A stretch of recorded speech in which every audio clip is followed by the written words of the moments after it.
I'll be taking you biology, and the topic for today is variation in population.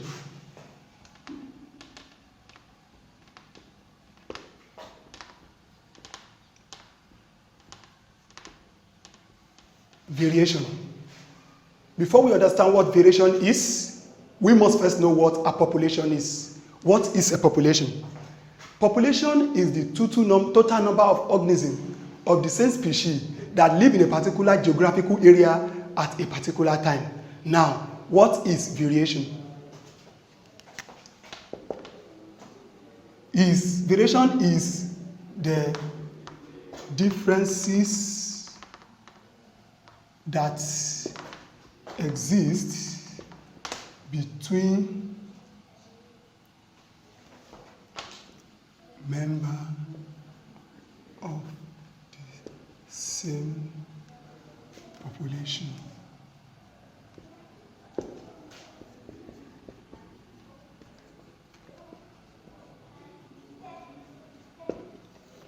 Variation is the differences that exist between members of the same population.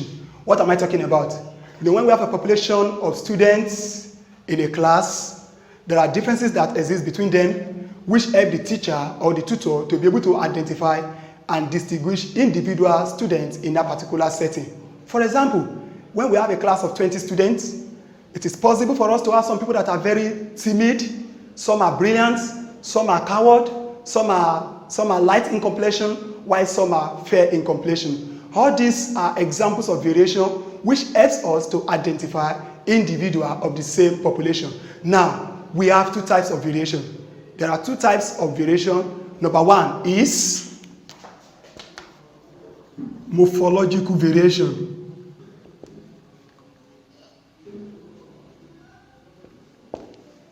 Morphological variation. What is morphological variation? Morphological variation refers to the noticeable physical appearance that exists between members of the same species. I said, noticeable physical appearance that exists between members of the same species. What I'm trying to say is that what you can see in an individual, which make it possible for you to identify Taye from Kehinde. So when you have two individuals with the morphological features, it is possible for us to distinguish or to identify each person. That is what we call morphological variation. It refers to the noticeable physical appearance that exists between members of the same family. And the other one is physiological variation.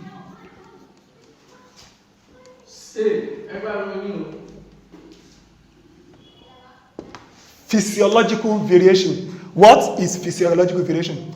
Physiological variation refers to the way individuals behave or react in an environment. It refers to the way individuals behave or react in an environment. I want to make it clear to viewers at home that students do make a mistake when they are asked to give examples of physiological variation. So most of them will giving physical appearances like the height, like the color. Even though the word is physiological, it doesn't mean physical under this particular topic. So I want you to get the difference. Morphological variation deals with the physical appearance, while physiological variation deals with the what is inside. What is inside, that is the way individuals behave or react to things in the environment. Morphological variation. I've given the definition. Now I want to talk about the examples. Morphological variation that exists in individuals.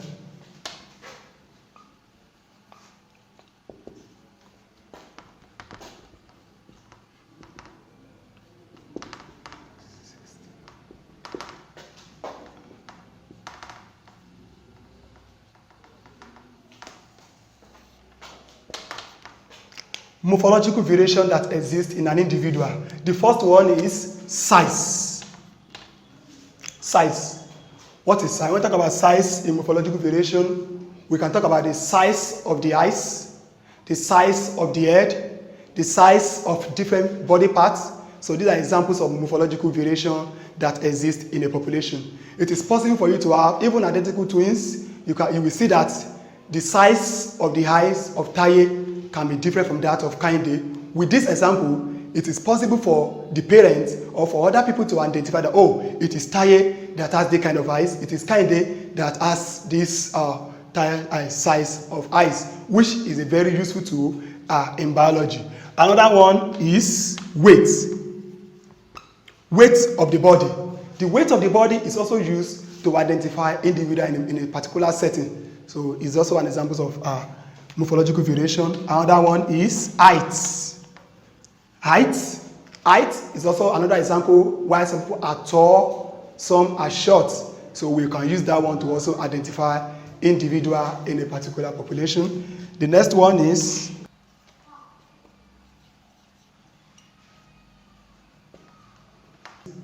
fingerprint. Is also another morphological variation that exists in human being, which is very useful in identifying individual.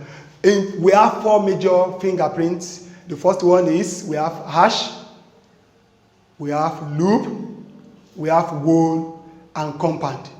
I repeat, hash, loop, whole, and compound. These are the 4 major examples of types of fingerprints that we have in human being. So the next one is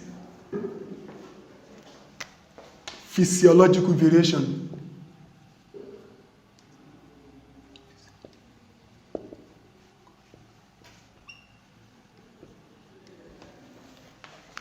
As I said earlier, that physiological variation refers to the way individuals behave or react in an environment.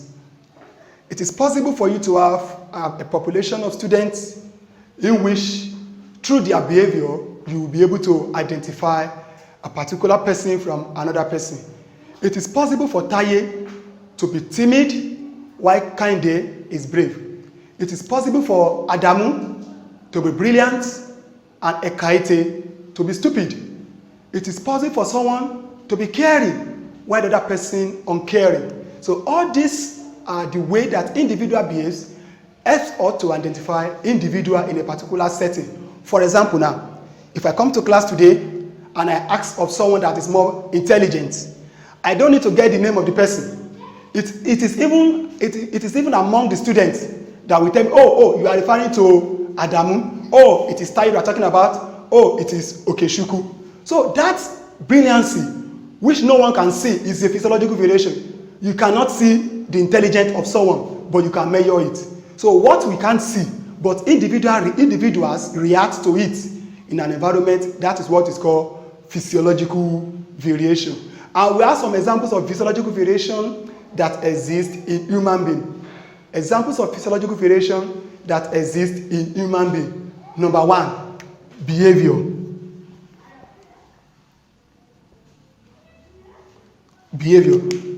Behavior is a physiological variation which has to do with the way we respond to both external and internal stimuli. That is the way that an individual reacts in an environment. That is what we call behavior. So with an individual character, behavior, it is possible to identify and to differentiate this Mr. A from Mr. B in a particular population. I've given examples of behavior. I said Taye can be timid, while Kehinde can be brave. I said Ekaete can be intelligent, while Adamu can be stupid. I said Okechukwu can be caring, while Ojo uncaring. So these are examples of behavior that exist and which is very important in identifying individual in a particular population. Another example is 2, ability to taste PTC. That is phenethylcarbamide. Another example is ability to taste a chemical compound called phenethylcarbamide. Ability to taste a chemical compound called phenethylcarbamide, that is PTC. This particular chemical compound, When some people taste it, it will become bitter. But when given to others, it is just tasteless. So with this, it is possible to identify a particular person from the other person. Let's say, for example, I can come to class now and come with this chemical phenylcarbamide and ask some of my students to taste it. If Tunde tastes the chemical and I ask him what is the taste, and he said nothing, that is, it feels tasteless, just like taking water. And also Adamu also take the same thing, and he said this thing is bitter. So with that, I'm able to identify that Adamu is the person that tasted this PTC and got a bitter taste. So it is possible for me to come to the class next day, even though I've forgotten Adamu's name. I can come to class and say, oh, please, I'm looking for the person that tastes PTC and it was bitter. Quickly, Adamu will respond. So it's an example of physiological variation. So another one is ability to roll the tongue. Another one, ability to roll the tongue. Ability to roll the tongue. Some people find it very easy for them to roll their tongues, while some people it is very difficult. So those that have ability to roll their tongues, even in a particular family, with that, it is possible to identify the first person from the other person. Even in identical twins, some identical twins does not inherit the same set of character from the parent. So it may be possible for Taye to roll the tongue, while Kinde will not be able to do that. So these are examples of physiological variation. Another one is ability to open one eyes and keep the other closed. Ability to open one eyes and keep the other closed. Some people can open their one eyes, while it is impossible for some people. So it's another examples of physiological variation. So the fifth point is blood group. Blood group is also examples of physiological variation, which we can use to distinguish individual in a particular population. We have four major blood groups. We have blood group A, blood group B, blood group AB, and blood group O. We have four major blood groups. One, blood group A, blood group B, blood group AB, and blood group O. So with this, we can also identify individual of the same population.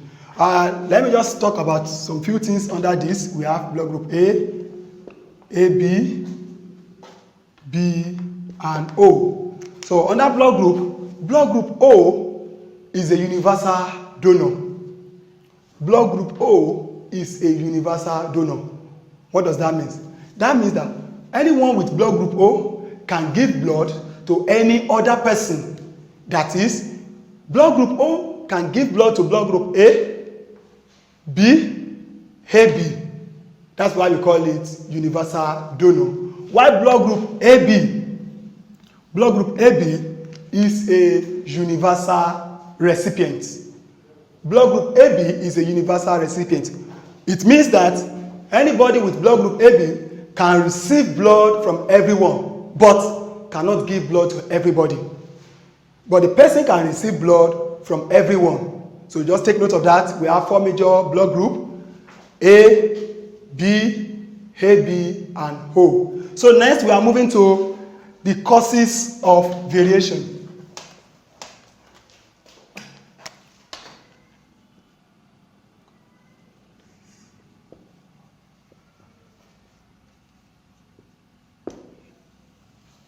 The causes of variation.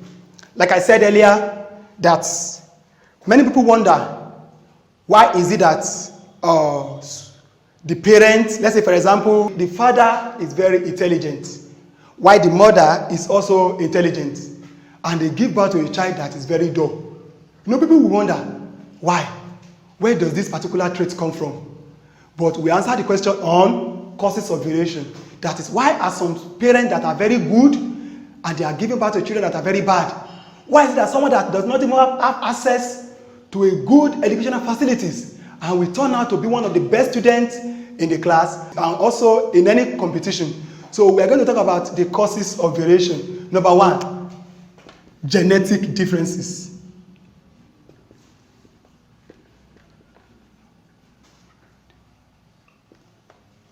And number 2 is influence of the environment.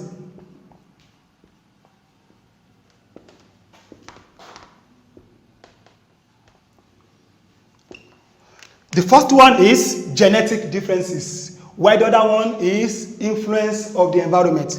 What is genetic differences? From the word genetics. Genetics is the study of hereditary and variation. This has to do with the particular character or trait that is being transferred from parents to the offsprings. Biologically, even identical twins will not inherit the same combination of genes. I repeat myself. Under genetic differences, I said, it's talking about the traits, the character that is being transferred from parents to the offsprings. And I said that identical twins does not even inherit the same combination of genes. So it is possible for in a particular family for a parent to give rise to 3 children, and out of the 3 children, 2 are very brilliant while 1 is dull.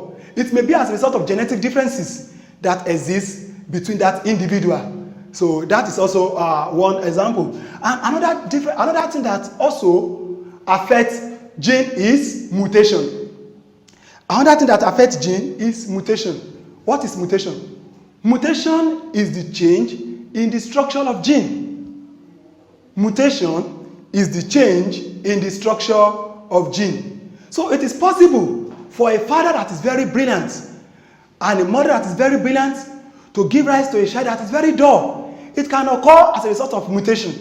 And sometimes, mutation can also code for something good. So a father that is dull or mother that is dull, they can give rise to a child that is very brilliant. So genetic differences is also one of the causes of variation in a particular population. Hope that one is clear. Number 2 is influence of the environment. Influence of the environment. What is the environment? Environment means everything that surrounds us. What does that mean? So we're talking about the environment, we talk about the air, the water, the hydrological features. That is talking about the water. We have the lithosphere part, which talk about the rock. We have the biosphere, where we have the living components of the environment. We have the hydrosphere, we talk about the water bodies in a particular environment. So that is an environment. Environment means everything that surrounds us. The physical, the social, the economical systems that surround an individual. Environment influences the way we behave. It may be possible for the environment to make and to mar an individual.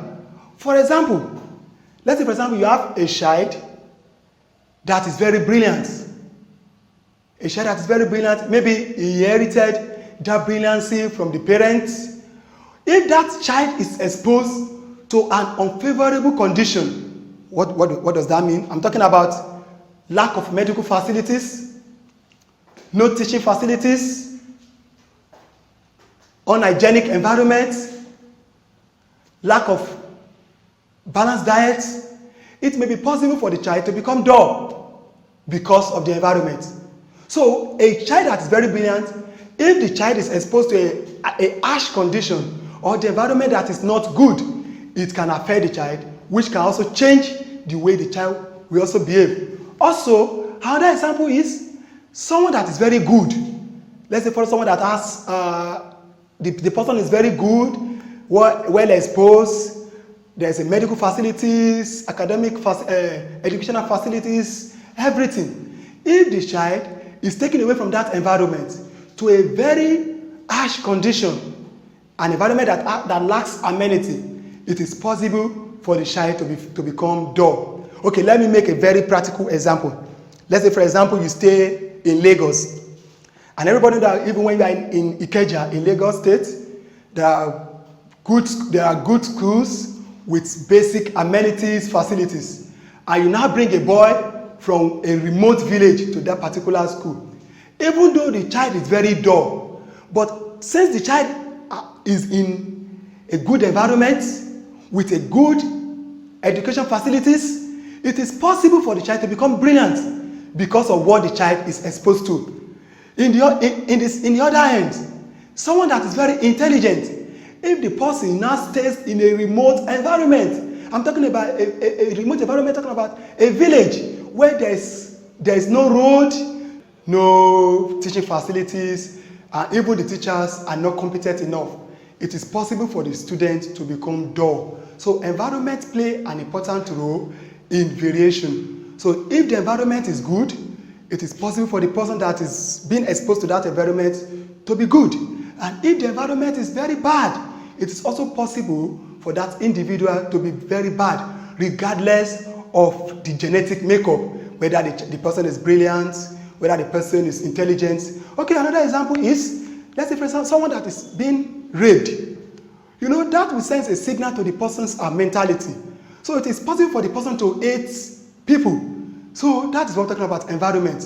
The person might be good naturally, but because of that incident, it can affect that individual, which we also react, which we also manifest in the way that particular person behaves in that setting. Now, I'll be talking about the application of variation.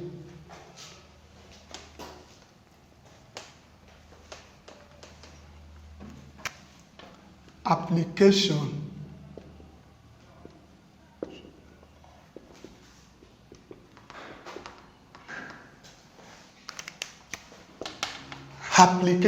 of variation.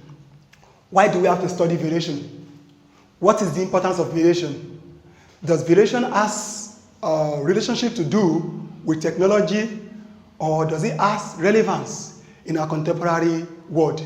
So that variation is very important. Like I said, it helps to identify individual in a particular population. So under the application of variation, we are going to talk about how variation is being used in different settings. Number one, we talk about crime detection. One application of variation is crime detection.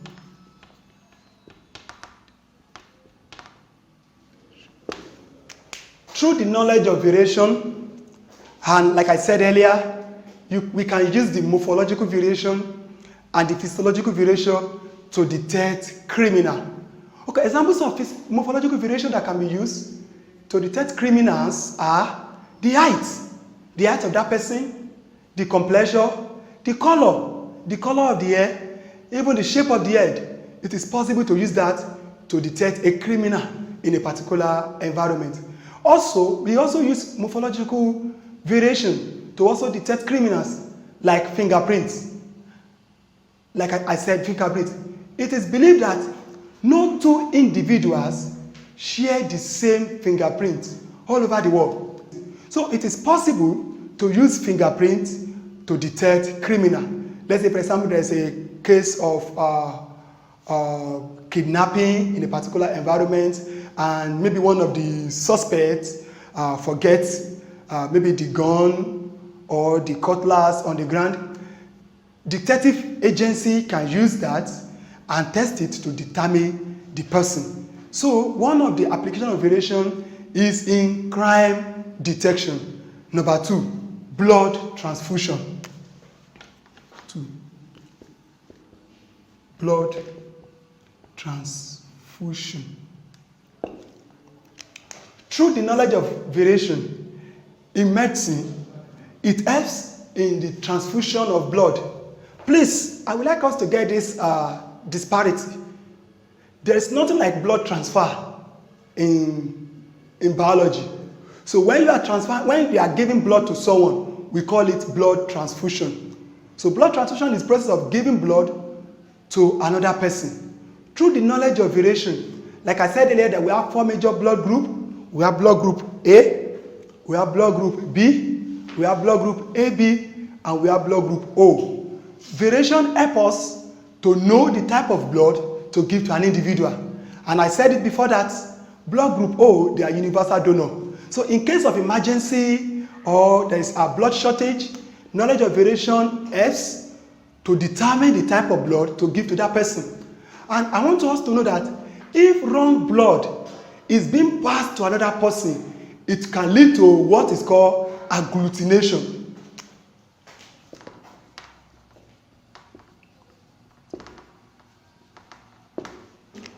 What is agglutination? Agglutination is the process of mixing two different blood. So the two blood that are not compatible, if they are mixed together or is given to a patient, it can cause agglutination. What does that mean? It means that the blood will clog. It will form a kind of clumps which will affect the passage of blood, and that could lead to death. So the knowledge of variation is very important in blood transfusion to prevent agglutination and other disease. Another one is variation is important in medicine.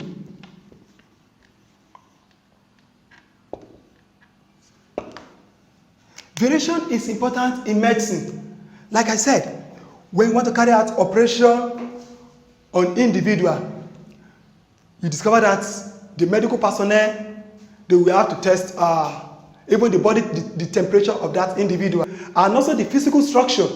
So it is, for example, if you are administering drug to a black man, it might be different to the one that the medical personnel will administer on the white individual. And also in cream production, the knowledge of variation also helps in cream production. The type of cream that black use is different from the cream that others use. People that I'm talking about, the Westerners, like one that stays in Europe, America. So the knowledge of variation helps in medicine to determine the drug, the type of cream, and even in carry out surgery operation. In surgery operation, variation is very important in that aspect. Another one is classification of human race.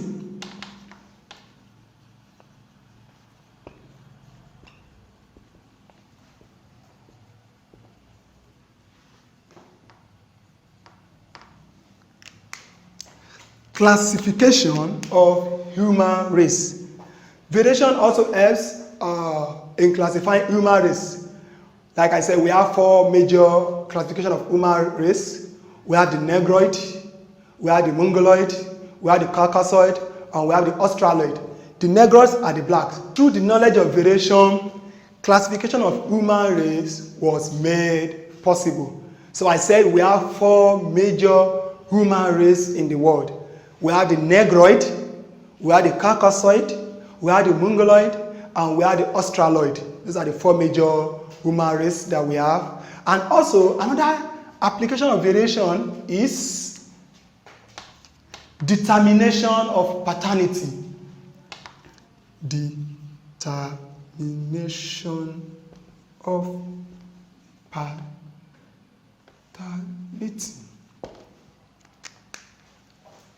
Determination of paternity. Variation is also very useful in determining paternity. What is paternity? Paternity means to determine the father of a child. To determine the father of a child. That is paternity. So variation helps in determining paternity. In case of marriage disputes, maybe there is a case of rape or a case of lack of confidence between the couple, through the knowledge of variation, it is possible to determine the father of a particular child.